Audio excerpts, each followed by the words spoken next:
E fala aí, galera. Bem, gente, eu já vou começar a ler o Morro dos Ventos Uivantes. Eu acho que é esse o nome. Eu vi isso na transformação de Rave, véi, esse. É, o Morro dos Ventos Uivantes. Eu vou ler hoje o Morro dos Ventos Uivantes, que é de Emily Bronte. Eu já vi esse nome em algum lugar, viu? E eu vou ler só um capítulo hoje, sabe? Ler um capítulo, depois outro capítulo, outro, e assim por diante. Aí depois eu vou e mudo. Não tá carregando até agora, não. Olha, bonitinho. Capítulo 1. 1801. Acabo de regressar da visita que fiz ao meu senhorio, o único vizinho que poderá perturbar o meu isolamento. Esta região é sem dúvida magnífica. Sei que não poderia ter encontrado em toda a Inglaterra outro lugar como este, tão retirado, tão distante da mundana agitação. Um paraíso perfeito para misanthropos. Senhor... Gente, eu não vou saber falar alguns nomes, não. Senhor Atcliffe e eu próprio formamos a parceria ideal para partilhar esse isolamento. Um tipo formidável. Este Ratcliffe, mal ele sabia como eu transbordava de cordialidade, quando os seus olhos desconfiados se esconderam sob os cílios. Ao ver-me cavalgar na sua direção e quando seus dedos resolutos e ciosos se acoitaram mais fundo nos bolsos do collie. E quando ele disse o meu nome, estou a falar com o Sr. Heathcliff, perguntei. Aqueceu com a cabeça. Sou Sra. Lockwood, o seu novo inquilino.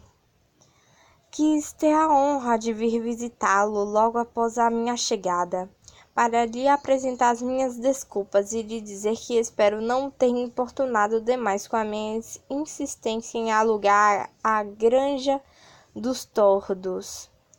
Constou-me ontem que o senhor tinha dito que a Granja dos Tordos é propriedade minha, meu caro senhor. Atalhou ele, arrediou. E se pudesse evitá-lo, não permito que ninguém me perturbe. Entre foi proferido entre dentes e o sentimento que exprimia era mais um para o diabo. Isso. Até a cancelada que se arrimava se quedou imóvel. Ai, meu Deus. E, insensível ao convite que acho que eu acabei por aceitar, movido pelas circunstâncias. Acicatava-me a curiosidade este homem, que parecia, se possível, ainda mais reservado do que eu. Só quando vi os peitorais do meu cavalo forcarem a cancela que tirou a mão do bolso e abriu o cadeado. Subiu depois o trilho lamacento à minha frente, cabisbaixo. Ao chegarmos ao pátio, Joseph, esse nome eu sei, gente. Joseph, leva o cavalo de Sr. Lockwood e traz-nos vinho. A criadagem está reduzida a isto, certamente, pensei eu, ao ouvir a ordem dupla.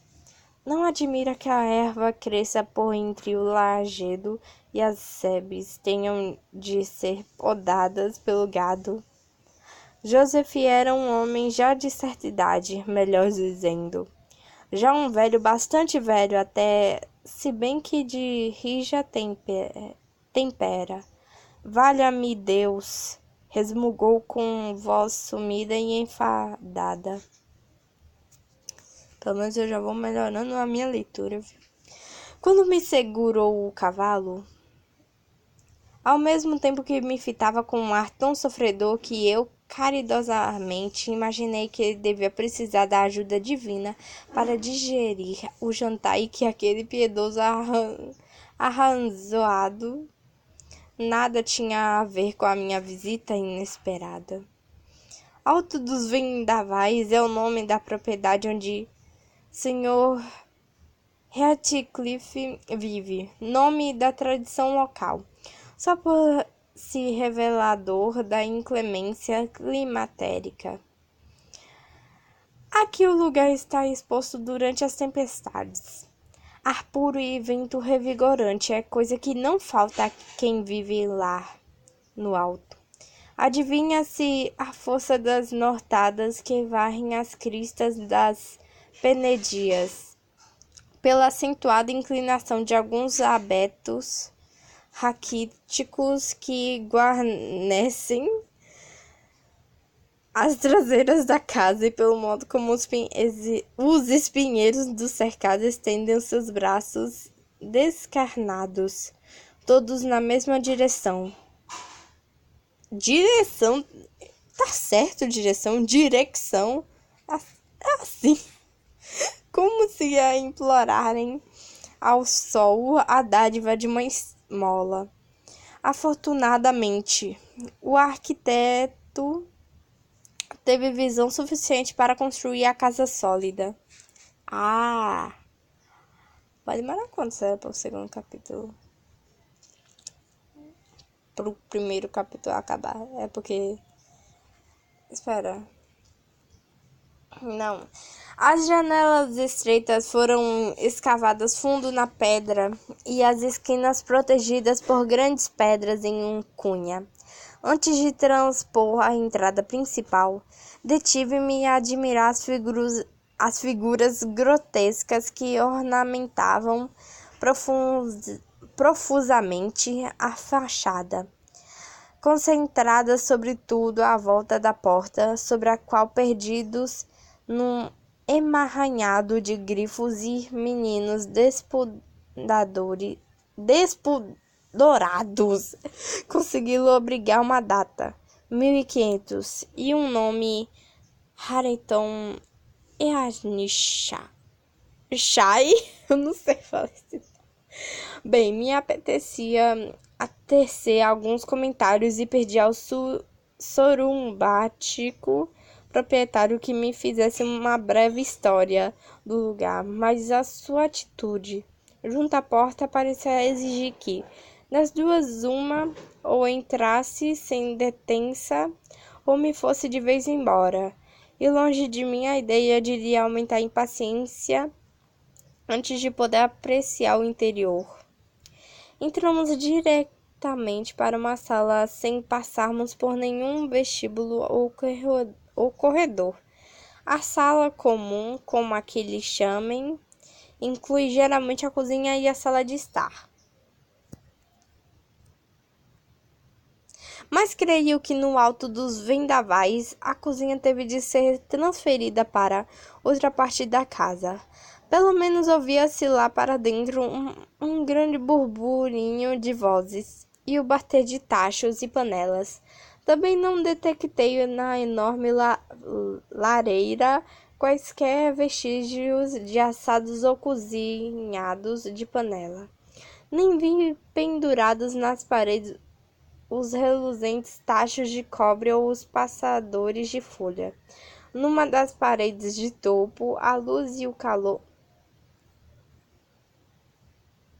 calor das labaredas refletiam-se em todo o seu esplendor nas grandes bandejas de estanho e nos cangueirões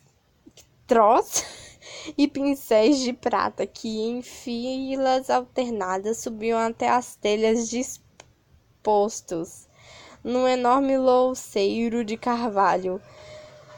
O telhado não tinha forro, exibindo-se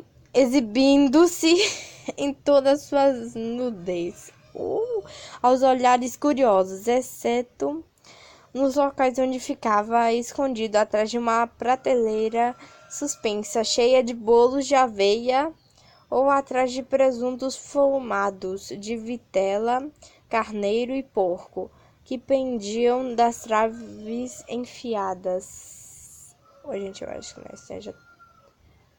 Espera.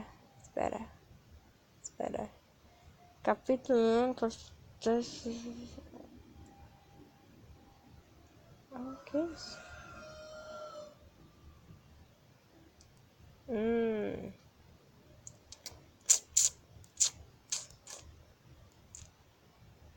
Vai, sai.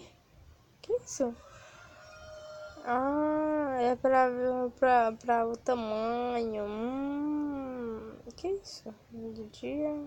Não. Inglês, espanhol, português. Oh, que legal. Gente, eu tô mexendo nisso, né? Mas creio que no alto dos vendavais, a cozinha teve de ser transferida para outra parte da casa. Pelo menos ouvia-se lá para dentro um grande burburinho de vozes e o bater de tachas e panelas. Também não detectei. Espera, já li isso. Gente, briguei. Lamento. Por cima da chaminé, enfileiravam-se velhas escopetas, já sem prestimo, e um par de pistolas de ação. E sobre o rebordo, a guiça de enfeite, 3 latas de chá pintadas de cores garridas. O chão era de lajes brancas e polidas. As cadeiras eram antigas de espaldar, pintadas de verde, havendo também 1 ou 2 caldeirões negros e pesados, semi-ocultos na sombra. Num nicho de louceiro estava deitada uma enorme cadela de caça de pelo avermelhado escuro, rodeada por uma ninhada de cachorrinhos barulhentos. Que fofinho! E havia ainda mais cães instalados noutros recantos. A casa e a mobília nada teriam de extraordinário se pertencessem a um simples lavrador do norte de Inglaterra, de forte compleição e pernas musculosas, calções apertados nos joelhos e um belo par de polainas. Indivíduos desses sentados nos seus cadeirões, com uma caneca de cerveja a transbordar de espuma pousada na mesa redonda à sua frente.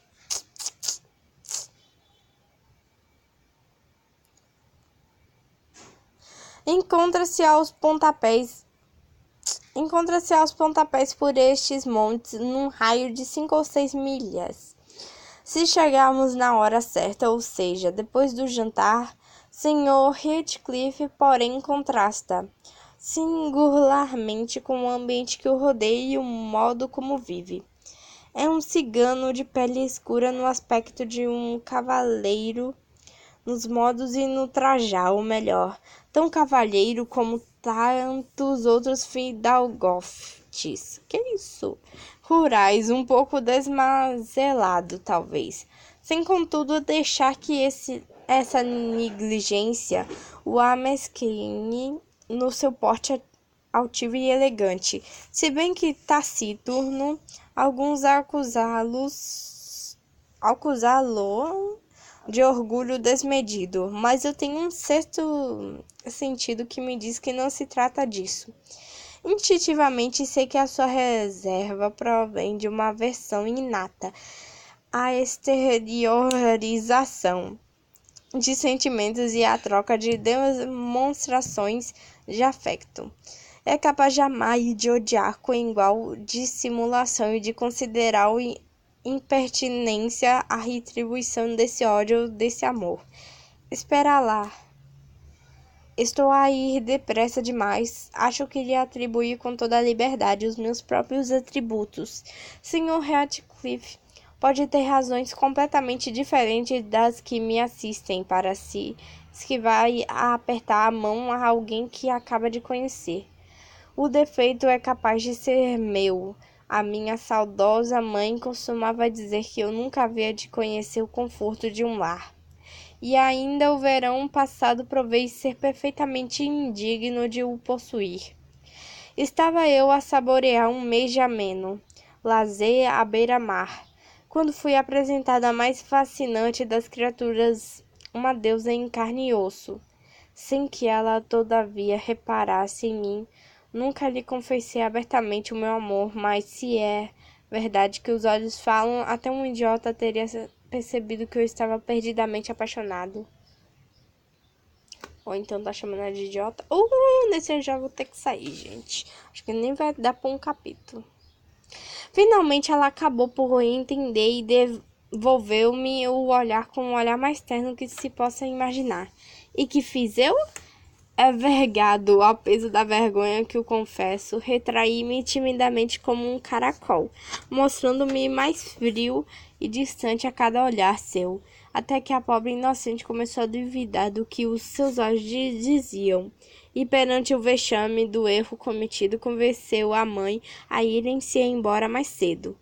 Esta estranha mudança de atitude valeu-me a fama de coração empedernido, fama essa que só eu sei quão imerecida é. Sentei-me do lado da lareira oposto àquele para onde se dirigirá o meu senhorio, e preenchi os momentos de silêncio que se seguiram, tentando afagar o pelo da cadela que, entretanto, abandonara a ninhada para se aproximar ameaçadoramente das minhas pernas, pela retaguarda como uma loba de dentes arreganhados a escorrer saliva vidos por uma dentada. A festa que... legal, eu quero saber dessa cadela, viu? A festa que lhe fiz teve como resposta uma rosnada gutural e prolongada. É melhor não se meter com ela, rosnou Sr. Ratcliffe em uníssono, dando-lhe um pontapé para evitar alguma demonstração mais feroz. Ela não está acostumada a afagos, nem é cão de estimação. Depois dirigiu-se a passos largos para uma porta lateral e chamou de novo. Joseph! Joseph respondeu qualquer coisa lá dos confins da adega. Mas, como não dava sinais de subir, o patrão resolveu ir ter com ele e desapareceu pela escada abaixo, deixando-me na companhia da temível cadela e de mais 2 cães ovelheiros de pelo hirsuto e ar de poucos amigos, que com ela ansiosamente vigiavam todos os meus movimentos, sem vontade nenhuma de entrar em contato com as suas presas afiadas. Gente, eu acho que eu vou ler até aqui, viu? De 100% só leio até... Não, deixa eu ler essa parte. Deixe-me ficar sentado muito quieto, achando que, porém, que eles não iam entender insultos tácitos. Tive a infeliz ideia de me pôr a piscar os olhos e a fazer caretas ao trio que se postava à minha frente. Nisso, algo na minha fisionomia irritou a madame a tal ponto que, num aceno de raiva, se atirou a mim. Rachacei-a para longe e apressei-me a colocar a mesa entre nós dois. Expediente que enfureceu o resto da matilha. Jesus, que bando de cachorros que parecem lobos são esses, velho? Meia dúzia de adversários de 4 patas de todos os tamanhos e idades acorreram ao centro da sala, vindos dos mais variados esconderijos, percebendo que os meus tornozelos e as bandas do casaco eram seus alvos preferidos, e embora conseguisse com algum êxito manter os mais corpulentos à distância com a ajuda do atiçador, vi-me obrigado a gritar para que alguém me visse ajudar a restabelecer a ordem. Porém, esse vai ficar pro próximo capítulo, gente. Então é isso. Tchau!